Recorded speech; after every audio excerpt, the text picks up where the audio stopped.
إذا الجو سارع تمد لكم يد من أجل أنها تتعامل معكم، من أجل أنها تتفاعل معكم. إذا الجو سارع فتحت أبوابها بوجوه جميع اللي راغبين بأنهم يتعاملوا معه. إذا الجو سارع دائما الولوفين الكرالين الحسانين والسونيكيين وما يميز حد عن حد. إذا الجو سارع تقدر تروج إعلانات وتحسيس وتغطية. إذا الجو سارع موجودة من أجلكم، سعادتنا تكمل بالتعامل معكم.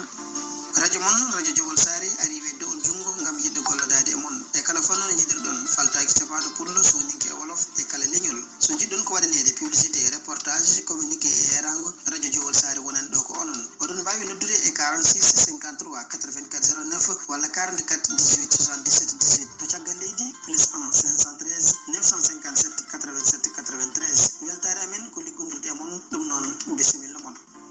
radio jogol sari. Radio Jowol Sare ni radio ay aga xibaru kinni I wakati. Radio Jowol Sare abi kitembere ne kasuka humanto kanno kusuka humanto reportage ma ibega publicité amundulu communiqué ma émission bega katta anyimme xibaru mbangande akitembere tenga katta kay khara jonka nyani kha xibari bangera ganyani kha bismillah.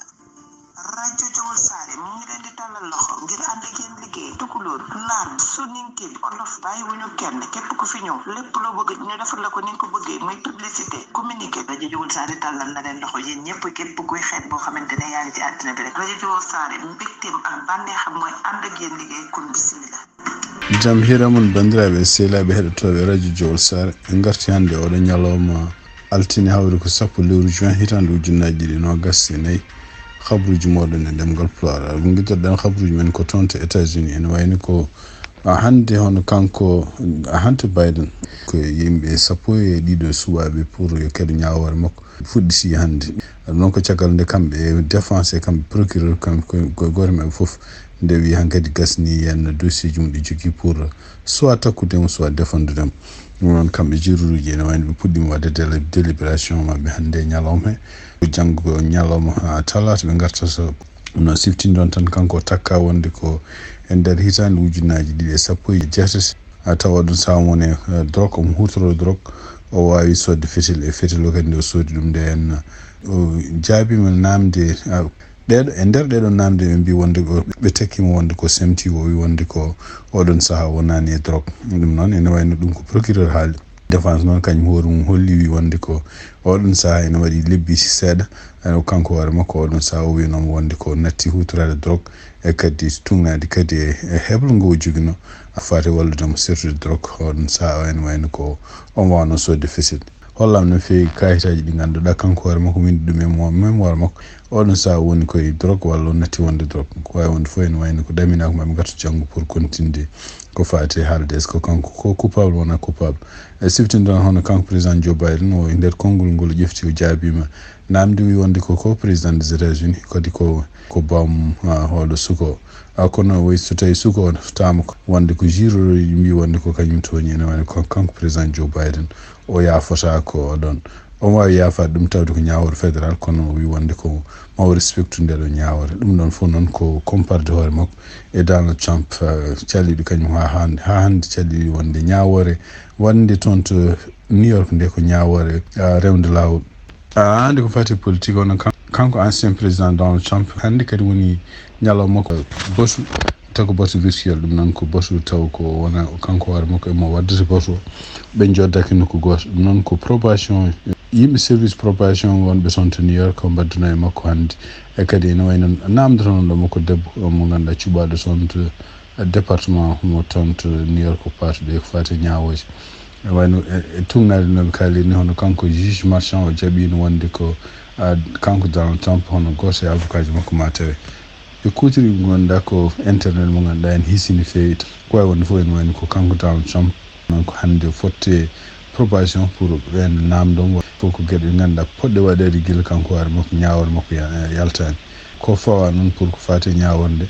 jogoy wonde ko ñande 11 lewru juillet woni kanko ñaawo o hono juge marchand ko nden o artata kadi fotte Donald Trump toon to New York wawi wonde fof ene wayno ko bato makko e yimɓe jeeyaɓe probation ɗum noon kanko Donald Trump tan woni toon to Florida to galle makko Mar-a-Lago ɓen woni toon to New York.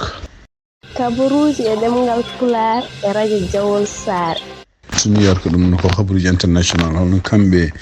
conseil de sécurité des nations unies ɓe mbawi hande wodde ɗum noon ko ɗaɓɓande nde États-Unis waɗi pour ko fate ko mbiyata cessez-le-feu mo proposition mo ganduɗa kamɓe kanko président Joe Biden o haalni ɗum aljuma ɓennuɗo o to o wino oɗon proposition ni ko Israël waɗi ɗum en ko wawi wonde fof en woni proposition waɗi ko phase uji tati ɗi ko hen phase gadano ko jeyngol yo darto hakkude Israël e Hamas ken wona jonte jeegom ɗum noon ko toon to Gaza e oɗon phase maɓe mbawa wossodirde hen yimɓe sokaɓe toon to Israël e yimɓe kadi ɓe Hamas dahi toon phase ɗiɗo bo woni wayno ko gostodiral ngal continue ha ko fate kala prisonnier ji gonnoɗe hakkude mabɓe kamɓe Israël e Palestine walla Gaza walla Hamas ene mbawa wostodire phase tataɓo woni matude Gaza ko wawi wonde fof ene woni ko kamɓe États-Unis ɓe gaddi son proposition toon to conseil de sécurité des nations unies proposition pour wonde ko cessez-le-feu yo jaaɓe ko 14 neɗɗo jaaɓi wonde vote proposition ha heddi Russie kañum salaki ko noon jaɓani kadi vote wiyete en ene wayno lundaki woteji ɗi ɗum noon ene wayno ko hokki dolle États-Unis oɗo saaha joni kono caggal mum hono toon to conseil de sécurité des nations unies to hono kamɓe Israël hayso ɓe gona membre conseil de sécurité représentant mante mabɓe haali wi wonde ko Israël e wawa continue tan en jaɓa ngal ɗo kaldigal ngal jogorani gasde e ngal ɗo kaldigal kadi ngal Hamas hutorto pour heɓde temps no fewi pour wawde wadde ko waɗata ko fof siftin ɗon tan ñande asende hono kamɓe Israël ɓe mbawino neldude yimɓe toon to Gaza yimɓeɓe kadi ko opération spécial mbiyat ɗum ɓeɗo yimɓe kadi ko wawde dandude yimɓe nayi nangganoɓe toon taw ko Hamas nangganoɓe guila ñande 7 octobre tugnade ko yalti ko hande en holno ɓe natir toon haysino Israël jaɓani ne wayno ko kamɓe ɓe kutori ko autoji civil en ɗum noon ko Mercedes ɓe kutori hen ɓe mbawi kadi ɓornade comci taw comci ɗi ɓe nandini koye mabɓe koye yimɓe Hamas en ko noon ɓe jiitiri yimɓeɓe holto coka e caggal muɗum en wayno ɓe mbawi addude yimɓe woɗɓe renfort pour yande ɗeɗon kuɓeji ɗiɗi goɗɗodirɗe taw yimɓeɓe hen cokno ko ɗum ɗo woni sababu Hamas kañum hoore mum sawi guila nden wiide wonde koni jaɓani proposition mo ganduɗa en baɗɗeteɗo ɗo saha joni pour ko fati cessez-le-feu e tugnade hande habaruji gumiriɗi toon to CNN hono kanko Anthony Blinken o mona oɗo saha joni toon to Israël ene wayno kadi mo ɗamini yaade toon to Qatar Égypte omo ɗamini kadi fottude e Israël naɓe pour wawde gonɗinde wonde ko haalte ko foof ene wayno ko alay saago kamɓe leyɗele arabe surtout ko wayno Égypte e Qatar ɓe mbawa kadi wadde pression mabɓe e Hamas beele Hamas ne jaɓa proposition ko yaaci ɗum noon kadi ko wawde wallude caɗele gonɗe toon to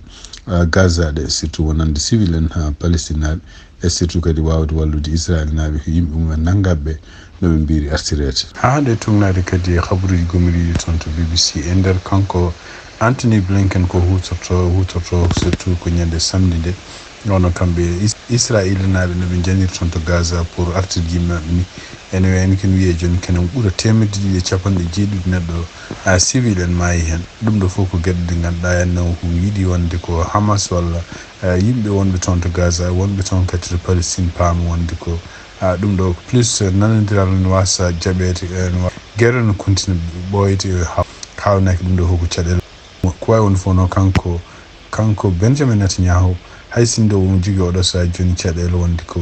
ene wayno ko alay saago jaɓa nanodiral ngal walla kadi o wasa jaɓde nanodiral ngal so jaɓi nanodiral ngal hawnaki yimɓe wonɓe toon jeeyaɓe gouvernement makko walla walluɓemo haw waɗi gouvernement yimɓe sasɓe wiyeteɓe juif en taw ko kañum en ballimo wadde gouvernement makko ɓeɗon hawnaki ma jaltu gouvernement makko sibabude kañum en jiiɗa kala ko woni nanodiral waɗe oɗo saha joni ken dartin guerre gonɗo toon taw Hamas mamtaka haalaɓe ɗum noon ko ɗum waɗi kadi ene wayno ko caɗele goɗɗe geddiɗe kadi ko kanko Benjamin Netanyahu en jogui kulol hawnaki so tawi woteji kadi mbaɗama ko yaaci wonde ko hawnaki ko Gant gonnoɗe e goomu parɗo e guerre démission de ñande dimanche de on hawnaki ko kañum jogori heɓde laamu ngu men international hande toon to Europe enen ko siftin ɗon tan hon kamɓe communauté européenne en wayno ko woteji mbaɗi toon e leyɗe e ɗum noon e tugnade kadi ko yalti hanki résultat ji ɗi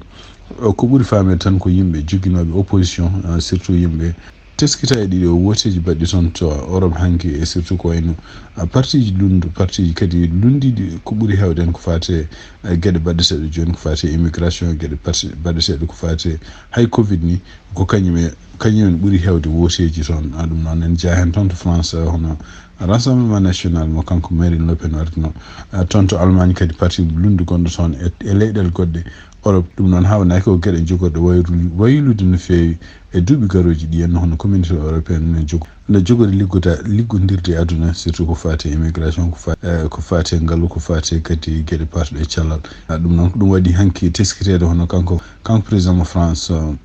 Emmanuel Macron kanko war makko ari wi wonde ko tawde ko ɗiɗo résultat ji min mbaɗi wawi ɗum noon donc ko alay sago tawde ko gardude leydi alay sago wawa heftinde wonde o wawa teddinde hono ko yimɓe France naaɓe ko cuuɓi ɗum noon ko wiide wonde ko parti makko kañum hoore mum wona kañum foti jogade majorité toon to assemblée ko ɗum waɗi kanko Macron hanki o sammini assemblée mabɓe national pour wiide woteji o mbaɗi ko yacci ɗum noon ko ñande 80 lewru nduɗo no gonɗen pour suɓade hol gardotoɗo toon to assemblée mabɓe national ɗum noon ko kawisi mawɗo mo nande partiji lunde surtout kamɓe rassemblement national toon to France toon to Allemagne hono kanko président Zelensky enen gonno ɗeɗo balɗe fof toon to France saabu ko mbiyata journée mi mbiyata de ɗum noon ko journée mo kamɓe leyɗele occidentaux ji ɓe janno toon to Normandie pour dandude France e juuɗe nazi en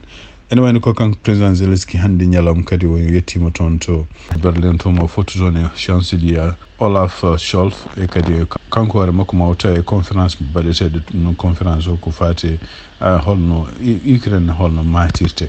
ɗum noon ko caggal nde guerre waɗi ɗum ko ɗum waɗi wayno ko kanko chancelier o e kanko hoore makko Zelensky e wiide makko maɓe jewtu no fewi ko fate balle parɗe surtout en holno ɓe ndernirta leydi mabɓe ko fate défense ɗum noon haade nde ɓe goni contre Russie oɗo saha joni e hol kadi no ɓe mbawata ɓeydude systéme défense weeyo Ukraine hutorade gueɗe ɗe ganduɗa gummotoɗe toon to Allemagne gueɗe ɗe ganduɗa camminoje kala ko weeyata e weeyo Ukraine no ɓe mbawata kamɓe koye maɓe jokkodirde pour ko fatata fuɗɗade maade kaɓirɗe taw kaɓirɗe henne kamɓe Ukraine ɗe ɓe cohli ɗum toon to Malawi hono kanko vice président mo Malawi en won avion mo goto mo jolno avion kadi waɗi yimɓe jeenayi woɗɓe wonɓe hen e noon avion o ummima capital mabɓe kono noon wonto fonno yaade wuuro wongo pour tawede surtout Guénesse won goto e yimɓe maynoɓe toon kono noon avion en wayno ko guila subaka ko majji e tugnadi kadi habaruji gommiɗe toon ene avion fonno juurade ko toon to wuuro wiyete Zouzou ɗum noon ko aéroport international gonɗo toon to banggue rewo leydi ndi o fonno juurade toon ko guila 10 heures mabɓe heure local e nder konngol noon hawno kanko mawɗo leydi ndi biyeteɗo Lazarus Chakwera o wi wonde ko en wayno ko oɗo saha joni o yamiri militaire uji mabɓe o yamiri kadi kala doole leydi mabɓe ndi jogui yo continue yiilade holto avion saami walla holto avion woni ɗum noon kadi en wayno ko wanti